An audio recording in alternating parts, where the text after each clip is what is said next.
Bihar teacher भर्ती tree 3.0 2024 का notification जारी कर दिया गया है। यदि आप इच्छुक हैं, योग्य उम्मीदवार हैं तो आसानी से टीचर भर्ती के लिए फॉर्म को भर सकते हैं। इस नोटिफिकेशन को डाउनलोड करने के लिए सबसे पहले बीपीएससी की वेबसाइट पर आना होगा। आधिकारिक वेबसाइट पर आने के बाद आपके सामने यहाँ पर देखिए एक नोटिफिकेशन मिल जाएगा, यहाँ से आप डाउनलोड कर सकते हैं। सबसे पहले नोटिस डाउनलोड होगा, इसके बाद में आपको विज्ञापन यहाँ से डाउनलोड होगा, जहाँ से अधिसूचना अंत तक आप रीड आउट कर सकते हैं। इसका लिंक वीडियो के डिस्क्रिप्शन में भी मौजूद है, जहाँ से क्लिक करके आप डायरेक्ट डाउनलोड कर सकते हैं। आपको बता दूं, ऑनलाइन पंजीकरण करने की तिथि तो आवेदन शुरू करने की तिथि है 10 फरवरी 2024। वहीं विलम्ब शुल्क के साथ आप 25 फरवरी 2024 तक आप अंतिम तिथि में भुगतान कर सकते हैं। वहीं ऑनलाइन आवेदन भरने की भी तिथि है जो कि 25 फरवरी 2024 है।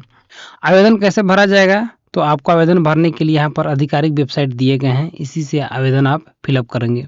जो भी नोटिफिकेशन आपको डाउनलोड करना होगा, देखना होगा, तो यहाँ पर देखिए बीपीएससी का यह साइट ऑफिशियल दिया गया है, यहाँ से आप देख सकते हैं।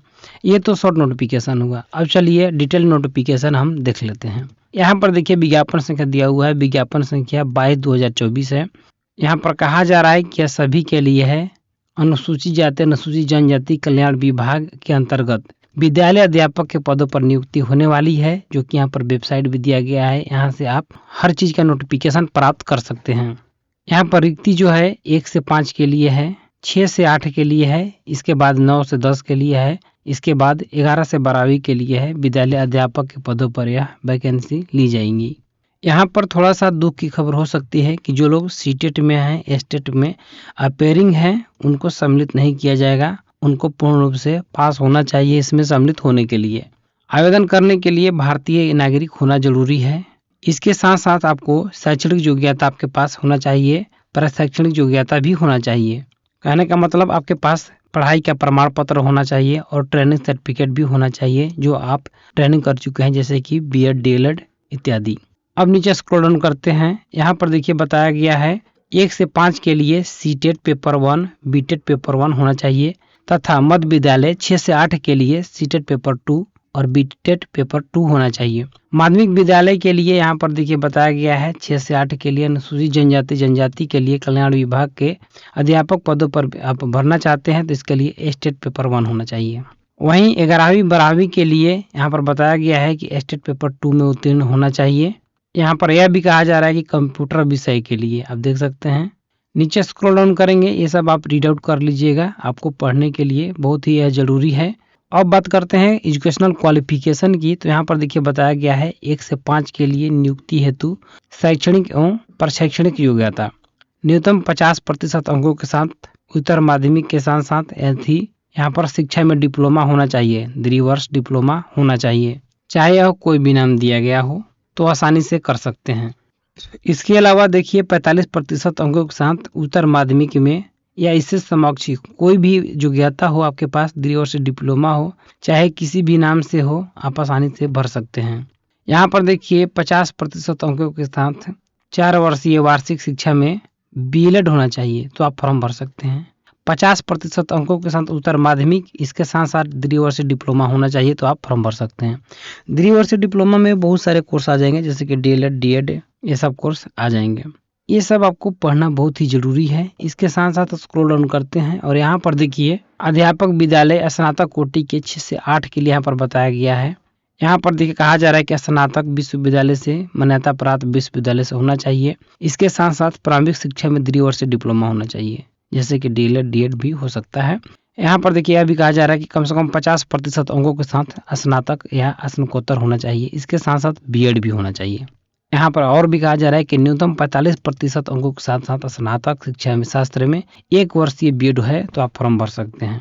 अब देखिए नीचे देखते हैं 50% अंकों के साथ उच्चतर माध्यमिक के साथ साथ 4 वर्षीय आपको शिक्षा शास्त्र में स्नातक होना चाहिए, बीएलएड है तो फॉर्म भर सकते हैं। इसके साथ साथ यही सब योग्यता दिया गया है। 50% अंकों के साथ उच्चतर माध्यमिक में यहाँ पर बताया गया है 4 वर्षीय बीए, बीएससी एड, बीएड, बीएससीएड है, तो आप फॉर्म भर सकते हैं। 50% अंकों के साथ स्नातक हैं, 1 वर्षीय बीएड हैं, तो फॉर्म भर सकते हैं। 55% अंकों के साथ साथ समकक्ष पर कोई भी योग्यता होता है, स्नातकोत्तर हैं, 3 वर्षीय बीएड, एमएड है, तो आप फॉर्म भर सकते हैं। यहाँ पर और भी देखिए योग्यता दिया गया है, 50% अंकों के साथ साथ BCA है तो आप फॉर्म भर सकते हैं, द्विवर्षीय डिप्लोमा है तो आप फॉर्म भर सकते हैं, B.Ed है तो फॉर्म भर सकते हैं। राष्ट्रीय अध्यापक शिक्षा परिषद के साथ साथ यहाँ पर देखिए बताया गया है कि इंजीनियरिंग से स्नातक हैं जिसमें विज्ञान और गणित विशेषज्ञ हों, B.Ed हैं साथ में तो फॉर्म भर सकते हैं। यहाँ पर आप पढ़ लीजिएगा 6 से 8 तक नोटिफिकेशन जारी की गई हैं। इसके साथ साथ यहाँ पर आगे बढ़ते हैं, 9 से 10 के लिए यहाँ पर बताया गया है क्या क्या होना चाहिए, आपके स्क्रीन पर सामने है। 50% अंक के साथ किसी भी मान्यता प्राप्त विश्वविद्यालय से स्नातक होना चाहिए या स्नातकोत्तर होना चाहिए। इसके साथ साथ B.Ed होना चाहिए तो आप फॉर्म भर सकते हैं। किसी भी मान्यता प्राप्त विश्वविद्यालय से 45% अंकों के साथ साथ स्नातक स्नातकोत्तर होना चाहिए तो आप फॉर्म भर सकते हैं। फिर कहा जा रहा है कि राष्ट्रीय अध्यापक शिक्षा परिषद से यहाँ पर देख सकते हैं बताया गया है यहाँ पर B.Ed होना चाहिए तो आप फॉर्म भर सकते हैं। शारीरिक शिक्षा विषय के लिए 9 से 10 के लिए बताया गया है विद्यालय अध्यापक के लिए अनुसूचित जाति अनुसूचित जनजाति कल्याण विभाग के 6 से 10 तक के लिए यहाँ पर बताया गया है क्या क्या योग्यता होनी चाहिए, आपको बारीकी से पढ़ लेना है। यहाँ पर देखिए 45% अंकों सहित शारीरिक शिक्षा में स्नातक की उपाधि होना चाहिए तो आप इस फॉर्म को भर सकते हैं। इसके साथ साथ यहाँ पर बताया गया प्रतियोगिताओं के द्वारा सहभागिता ले चुके हैं तो आप फॉर्म भर सकते हैं। और भी कहा जा रहा है कि 45% अंकों के साथ साथ स्नातक की उपाधि है तो आप फॉर्म भर सकते हैं। यहाँ पर 45% अंकों के साथ साथ स्नातक की उपाधि है तो आप फॉर्म भर सकते हैं। इसके साथ साथ आपको अनुभव होना चाहिए। 45% अंकों के साथ साथ शारीरिक शिक्षा में स्नातक हैं तो फॉर्म भर सकते हैं। आप देख सकते हैं यहाँ पर स्नातक के साथ साथ खेल कूद में विश्वविद्यालय से जो भी आपके पास सर्टिफिकेट है उस पर आप फॉर्म भर सकते हैं। यहाँ पर देखिए 11वीं से 12वीं के लिए दिया गया है क्या होना चाहिए, तो न्यूनतम 50% अंकों के साथ साथ आपको विश्वविद्यालय संस्थान से उपाधि होना चाहिए, स्नातकोत्तर होना चाहिए, DOEACC होना चाहिए तो आप फॉर्म भर सकते हैं। किसी भी मान्यता प्राप्त विश्वविद्यालय से ये सब होना चाहिए, AICTE होना चाहिए। इसके साथ साथ कंप्यूटर में पोस्ट ग्रेजुएट डिप्लोमा हो तो आप फॉर्म भर सकते हैं। B.Tech वाले भी फॉर्म भरेंगे, यहाँ पर बताया गया है BE वाले भी फॉर्म भरेंगे। किसी भी विश्वविद्यालय से कंप्यूटर साइंस में स्नातक हैं, BCA हैं, स्नातकोत्तर हैं तो आप फॉर्म भर सकते हैं। कंप्यूटर साइंस में ग्रेजुएट किए हैं, डिप्लोमा किए हैं, किसी भी विषय से स्नातकोत्तर की उपाधि प्राप्त कर चुके हैं तो आप फॉर्म भर सकते हैं। अब आयु सीमा की बात करें तो यहाँ पर बताया गया है कि जो आयु सीमा काउंट होगी 1/8/2023 को होगी। न्यूनतम जो आयु सीमा है 18 वर्ष होना चाहिए, यह ध्यान दीजिएगा। अब चलिए बात करते हैं सबको मिलाकर क्या करना है। सामान्य वर्ग के पुरुष को आयु सीमा की बात करें तो 37 वर्ष होना चाहिए। पिछड़ा वर्ग के लिए, अत्यंत पिछड़ा वर्ग के लिए, महिला पुरुष दोनों के लिए, अनारक्षित महिला के लिए 40 वर्ष है तो फॉर्म भर सकती हैं। अनुसूचित जाति अनुसूचित जनजाति SC/ST के लिए महिला पुरुष के लिए 42 वर्ष होना चाहिए, यह अधिकतम आयु सीमा है। सेवानिवृत्ति की आयु सीमा 60 वर्ष निर्धारित है, यहाँ पर देख सकते हैं। अब चलिए बात करते हैं चयन प्रक्रिया की, तो यहाँ पर लिखित प्रक्रिया यहाँ पर बताया गया है। लिखित परीक्षा के द्वारा चयन किया जाएगा जिसमें भाषा एवं सामान्य अध्ययन है। यहाँ पर 150 अंकों के लिए यह होगा और यहाँ पर 2 घंटे 30 मिनट आपको समय दिए जाएंगे। कुल 150 अंक रहेंगे। यहाँ पर देखिए प्राथमिक विद्यालय के लिए 1 से 5 के लिए बताया गया है क्या होगा, तो यहाँ पर देखिए अंग्रेजी, हिंदी, उर्दू भाषा, व्यवहारिक ज्ञान होना चाहिए। इसमें 30% आपको अनिवार्य होगा। इसके साथ साथ यहाँ पर समान अध्ययन है। यहाँ पर देखिए विषय पत्रों का पाठ्यक्रम जो है SCERT है और NCERT है, इसके द्वारा आपको अध्ययन करना होगा। 6 से 8 के लिए भी 2.5 घंटे का समय है, 150 अंक भी है, 150 क्वेश्चन भी है। अब बात करते हैं यहाँ पर 9 से 10 के लिए, तो इसके लिए भी बताया गया है 150 क्वेश्चन होंगे, 150 अंक भी होंगे। यह पता 3 भाग में होंगे, भाग 1, भाग 2, भाग 3। ये एक ही पेपर में होंगे, भाग अलग अलग बांटा गया होगा यहाँ पर। अब देखिए नीचे आते हैं 11 से 12 के लिए है। वीडियो का डिस्क्रिप्शन में लिंक है, वहाँ से आप डाउनलोड कर लीजिएगा तो आपके लिए बेहतर होगा। मेधा सूची यहाँ पर कहा जा रहा है कि लिखित परीक्षा के कुल प्राप्तांक भाग 1, भाग 2 के आधार पर आयोग सफल अभ्यर्थियों की औपबंधिक मेधा सूची तैयार की जाएगी। लिखित परीक्षा वस्तुनिष्ठ के कुल प्राप्तांक चयनित विषय में समान अंक होने की स्थिति में ही मेधाक्रम निर्धारित होगा। आप देख सकते हैं यहाँ पर बताया गया है। यहाँ पर देखिए आरक्षण की बात करें तो यहाँ पर समझ लीजिएगा ऑनलाइन आवेदन में जो आप कॉलम आरक्षण के लिए दावा करेंगे वही आरक्षण के लिए होगा। दावा नहीं करने पर आरक्षण का लाभ नहीं दिया जाएगा, यहाँ पर साफ साफ कहा जा रहा है। और नियमावली के अनुसार यहाँ पर देखिए प्रमाण पत्र के आधार पर ही देय होगा।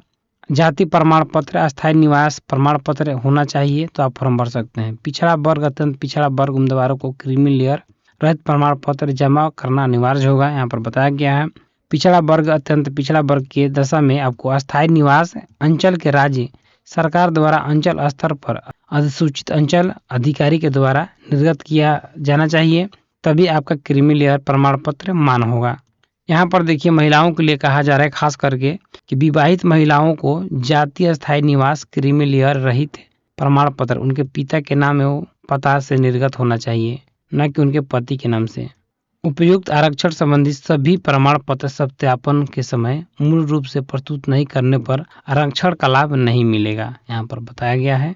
यहाँ पर देखिए कोटि का कोड भी दिया गया है, इसको आप देख लीजिएगा। हाल ही का खींचा हुआ 2 फोटो लगेंगे। लिखित परीक्षा के लिए भरे एवं डाउनलोड किए गए आवेदन की प्रति होना चाहिए। लिखित परीक्षा के लिए निर्गत एडमिट कार्ड के प्रति होना चाहिए। ये तो बाद की बात है, ये बाद में बताऊंगा। शुल्क की बात करें तो आवेदन शुल्क के रूप में समान वर्ग के अभ्यर्थी के लिए 750 रुपये भुगतान करने होंगे। अनुसूचित जाति अनुसूचित जनजाति के लिए 200 रुपये भुगतान करने होंगे। यहाँ पर देखिए बताया गया है सभी प्रकार के सभी आरक्षित अनारक्षित सामान्य वर्ग के जो महिला उम्मीदवार हैं उनको 200 रुपये भुगतान करने होंगे। दिव्यांग के लिए 200 रुपये भुगतान करने होंगे। अन्य सभी उम्मीदवारों को 750 रुपये भुगतान करने होंगे। यहाँ पर देखिए आवेदन करने की जो तिथि यहाँ पर भी बताया गया है कि 10 फरवरी से आवेदन किए जाएंगे 23 फरवरी 2024 तक।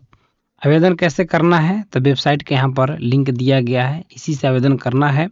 जब आवेदन किया जाएगा तो इसके बारे में मैं एक वीडियो बनाकर अपलोड कर दूंगा, जहाँ से आप आसानी से देख सकते हैं। यहाँ से स्क्रॉल डाउन करेंगे और इसको आप डाउनलोड करके अपने पास रख लीजिएगा। इस वीडियो में केवल नोटिफिकेशन के बारे में बताया हूँ ताकि आपको बीपीएससी 3.0 का आवेदन करने में किसी भी प्रकार की दिक्कत ना हो। तो चलिए मिलते हैं नई वीडियो में, धन्यवाद।